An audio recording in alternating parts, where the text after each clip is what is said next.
అందరికీ శుభ సాయంత్రం. కాకతీయ గ్రూప్. కాకతీయ శబ్దం వింటే ఒక విధమైన ఎగురిపాటు ఆనందం.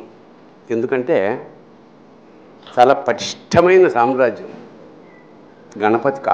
గణపతి దేవుడు, రుద్రమదేవి, కృతాపరుద్రుడు. ఇలా తమాషాగా ఏమిటంటే ఇటు కాకతీయ సామ్రాజ్యాన్ని అటు బృందావనం కృష్ణుడిని కలిపారు వీళ్ళు. ఎందుకంటే ఆయన పేరు బ్రహ్మాజీ కాబట్టి. విధాత ఈ ప్రాసెస్లో ఆ మధ్యతరగతి వాళ్ళని ఏం చేసి వీళ్ళు సరసమైన, అంటే కంపారిటివ్లీ సరసమైన ధర, కొంచెం రీచబుల్.